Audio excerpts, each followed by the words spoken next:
আজকে আমার মেয়ের জন্মদিন। সে এমন একটা সময় আমাদের জীবনে এসেছিল যখন আমাদের শূন্য হাত ছিল, আপন মানুষগুলো পর হয়ে যাচ্ছিল, চারিদিকে শুধু অন্ধকার দেখতে পাচ্ছিলাম। আর তখনই আল্লাহ আমার কোল জুড়ে সন্তান দিল। সাথে সাথে আমার জীবনের যত অন্ধকার সব দূর হয়ে গেল। আমার সংসারে রহমত নিয়ে আসলো, আমার জীবনে ভালোবাসার বন্যা বয়ে দিল। আসসালামু আলাইকুম, কেমন আছেন সবাই? 11 এপ্রিল আমার মেয়ের জন্মদিন। দেখতে দেখতে 4টা বছর চলে গেল। এদিকে ঢাকায় থাকাকালীন লিমা আপু অগ্রিম একটা কেক কেটেছিল, কারণ আপু এখন ইতালিতে চলে গেছে এন্ড যাওয়ার আগেই কিন্তু রুকায়ের বার্থডে কেক কেটেছিল, সাথে একটা সুন্দর গোল্ডের চেন গিফট করে। আসলে আমার মেয়ে ভাগ্য নিয়ে জন্ম নিয়েছে, আল্লাহর কাছে হাজার হাজার শুকরিয়া করি। এদিকে তার বার্থডের জন্য আর স্পেশাল গিফট আমরা নিয়েছি, সেগুলো তো আপনারা দেখতেই পারবেন। এদিকে বাবুকে বার্থডের দিন প্রোগ্রামে কি ড্রেস পরাবো এটা নিয়ে খুব চিন্তায় ছিলাম, তাই সুপুরা সিল্কে চলে গিয়েছি। রাজশাহী সুপুরা সিল্কে বাচ্চাদের পোশাক আশাক আমার অনেক ভালো লাগে, কিন্তু হঠাৎ করে বৃষ্টি চলে আসে আর আমি ভীষণ ভাবে অসুস্থ। তারপরেও আমি কিন্তু বৃষ্টির দেখে লোভ সামলাতে পারি নাই, কোনো মতে বাসায় এসেছি ভিজতে ভিজতে, এবং এসেই দেখি আমার রুমে এত সুন্দর এটা ডেকোরেশন করে রেখেছে রাত, কারণ রাত 12টা হলে আমরা আমাদের মেয়েকে উইশ করব, আর পরের দিন তো একটা স্পেশাল প্রোগ্রাম থাকবেই। আমি একটা সুন্দর ড্রেস পরে নিলাম, আমার খুব পছন্দের। সো আমি এখন এই ডেকোরেশনটা আপনাদেরকে দেখাবো।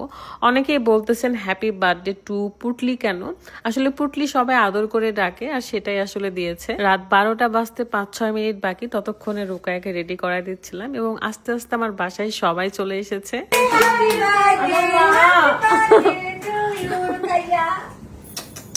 12টা বাজতে না বাজতে সবাই মিলে আমরা উইশ করি, এবং এখন কেক কাটার পালা। খুব সুন্দর একটা কেক আমরা অর্ডার করেছিলাম। গতবার আমার মেয়ের বার্থডেতে আমি কোনো কেকও কাটতে পারিনি, কারণ ঈদের দিন ছিল রুকাইয়ার জন্মদিন। তবে ভীষণ খুশি ছিলাম, কারণ গতবার রুকাইয়ার ঈদের দিন জন্মদিন ছিল। আমার বাচ্চাটা আস্তে আস্তে বড় হয়ে যাচ্ছে, মাশাআল্লাহ। আপনারা সবাই দোয়া করবেন আমার মেয়ের জন্য, আল্লাহ যেন তাকে নেক হায়াত দান করুক, দীর্ঘজীবী করুক। আমার মেয়ে যেন পৃথিবীর সকল সুখ পায়। আমাদের বেঁচে থাকার মাধ্যম আমাদের মেয়ে, কারণ সে এমন একটা সময় আমাদের লাইফে এসেছিল যে সময় আমরা অন্ধকারে ডুবে যাচ্ছিলাম, কিন্তু হঠাৎই সে আমাদের জীবনে এসে আমাদের জীবনটাকে পাল্টে দিয়েছে। তখন থেকে আমাদের জীবনের উন্নতি শুরু হয়েছে, ভালো থাকা শুরু হয়েছে। রাত 12টার পর থেকে কিন্তু রুকাইয়া অনেক গিফট পাওয়া শুরু করেছে। সে তো এত বেশি খুশি খেলনাগুলো পেয়ে। সবচেয়ে বেশি উপহার দিয়েছে তৃষা, কারণ তৃষা রুকাইয়াকে ভীষণ ভালোবাসে।